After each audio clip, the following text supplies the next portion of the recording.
नमस्कार बंधुगण जय जगन्नाथ बंधुगण एबे शुणु ज्येष्ठ पूर्णिमा दिन घर यही जगार रखंतु एक मुठी लुण वर्ष सारा धनर अभाव हेब नहीं। बंधुगण ज्येष्ठ पूर्णिमा हेउची वर्षर एक पवित्र और शक्तिशाली तिथि। यही दिन में धार्मिक और आध्यात्मिक गुरुत्व बहुत रही। यही दिन किसी विशेष उपाय कले घरर नेगेटिव ऊर्जा दूर होता है और धन समृद्धि शांति घर को आसी थाए। बंधुगण तेणु आज आम जानिबा एक सरल उपाय बा लाभदायक उपाय विषय जहाँ हेउची लुण। लुण केवल खाद्य मसला नुहे यार आध्यात्मिक शक्ति मध्य रही। लुण घरर नकारात्मक शक्ति को शोषि नहीं थाए एवं परिवेश को पवित्र एवं सरस सुंदर करि थाए। यही उपाय जानिबा पूर्व आजिर अनुचिंता जानिबा दयाकोरी वीडियो को शेष पर्यंत देखंतु। वीडियो को एबे पर्यंत लाइक करनथिले लाइक कर दियंतु एवं सांगसाथी मान को शेयर करंतु एवं चैनल रे नुआ थिले चैनल को सब्सक्राइब कर रखंतु। आसंतु एबे जानिबा आजिर अनुचिंता। घरर दक्षिण पश्चिम कोण रे बेडरूम करिबा उचित।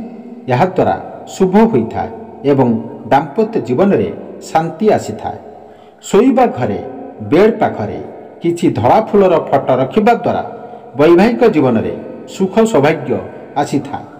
स्त्री लोकंक मेकअप सामग्री केबे भी बेडरूम व्यतीत अन्य केउ घरे रखिबा उचित नुहे, यह अशुभ होता है। स्वामी स्त्री बेडरूम ठीक उपरे जदि पानी टांकी रही था तेबे सेमानंक मध्यरे थिबा संपर्क खराब होता है। बेडरूम रो ठीक उपरे जदि टॉयलेट रही था तेबे स्वामी स्त्री संपर्क खराब होई छाड़पत्र आड़ को कथा जाइथा।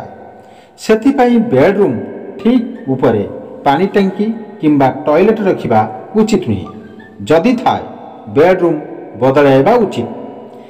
केबे भी बेड घरर कबात सामना रे हेबा अनुचित। यह द्वारा शरीर असुस्थ होता एवं अशांति लगी रही था।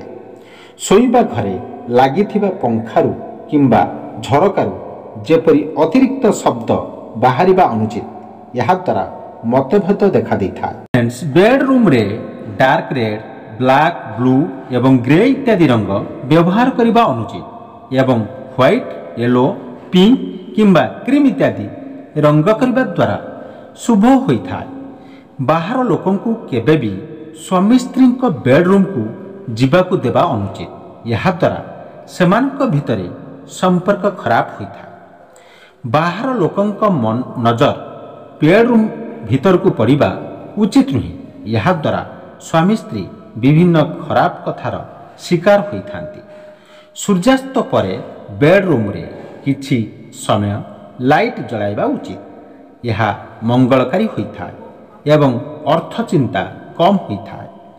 बेडरूम झरका सबू बड़ हेबा उचित नुहे, छोट हेबा उचित। यह द्वारा परिवार लोकंक भितरे अविश्वास देखा देता है।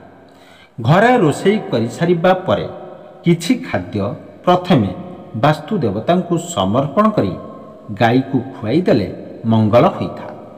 बेडरूम रे टीवी कंप्यूटर इत्यादि विद्युत उपकरण रखिबा अनुचित। यह अमंगलकारी होता। ठाकुर घरे पुराना जिनिस किंबा बेकार जिनिस रखिबा अनुचित। यह द्वारा आर्थिक एवं शारीरिक समस्या देखा देता है। यह मानिले मंगल होता। घरे जदि जोता चपल एठी सेठी पड़े किंबा व्यवस्थित भाव न रहे तेबे परिवार लोकंक भितरे कलह देखा देता है। घरु कौनसी गुरुत्वपूर्ण कार्य बाहर को जिबा समय दही खाइले शुभ एवं मंगलकारी होता। जदि राति रे निद हेउन थाए दक्षिण दिग को मुंड करी सोइबा उचित। यह द्वारा चिंता दूर होता एवं भल निद होता। पिला मानक निद जदि राति रे बारंबार भांगु थाए तेबे रूम रे हल्का येलो लाइट जलाइबा बा लगाइबा उचित। घरे जदि पोषा पशु किंबा पक्षी रखुचंती ତେବେ ଉତ୍ତର ପଶ୍ଚିମ କୋଣ ବା ବାୟବ କୋଣରେ ରଖିବା ଉଚିତ। ଭୋଜନ କରିବା ପରେ କେବେ ବି ଅଇଁଠା ଥାଳି ହାତରେ ଧରି ଅଧିକ ସମୟ ରହିବା ଉଚିତ ନୁହେଁ। ଏହାଦ୍ୱାରା ଆର୍ଥିକ ଚିନ୍ତା ବୃଦ୍ଧି ହୋଇଥାଏ। ନିଜର ପୂର୍ବପୁରୁଷଙ୍କର ଫଟୋ କେବେ ବି ଠାକୁର ଘରେ ରଖିବା ଉଚିତ ନୁହେଁ। ଏହା ଘରର ଦକ୍ଷିଣ କାନ୍ଥରେ ଲଗାଇବା ଉଚିତ। ରାହୁକାଳ ସମୟରେ ପଇସା ରଖୁଥିବା ଆଲମାରୀ ଖୋଲିବା ଉଚିତ ନୁହେଁ। ଏହାଦ୍ୱାରା ଅର୍ଥହାନି ହୋଇଥାଏ, ତେଣୁ ଧ୍ୟାନ ରଖିବା ଉଚିତ। ଘର ମଝି ସ୍ଥାନକୁ ବ୍ରହ୍ମସ୍ଥାନ କୁହାଯାଏ ଏବଂ ଏହି ସ୍ଥାନରେ କେବେ ଭାରି ଜିନିଷ ରଖିବା ଉଚିତ ନୁହେଁ। ଏହାଦ୍ୱାରା ଅଶାନ୍ତି ଦେଖାଦେଇଥାଏ। ପଞ୍ଚରତ୍ନକୁ ଶୋଇବା ସମୟରେ ନିଜ ମୁଣ୍ଡ ଉପରେ ରଖିବା ଉଚିତ ଏବଂ ଉଠିବା ପରେ ପ୍ରଥମେ ଦେଖିବା ଦ୍ୱାରା ସ୍ୱାମୀ ସ୍ତ୍ରୀଙ୍କର ବିବାଦ ଦୂର ହୋଇଥାଏ। ବନ୍ଧୁଗଣ, ଏବେ ଆସନ୍ତୁ ଜାଣିବା ଲୁଣର ଉପାୟ। ଦୟାକରି ଧ୍ୟାନର ସହିତ ଶୁଣନ୍ତୁ।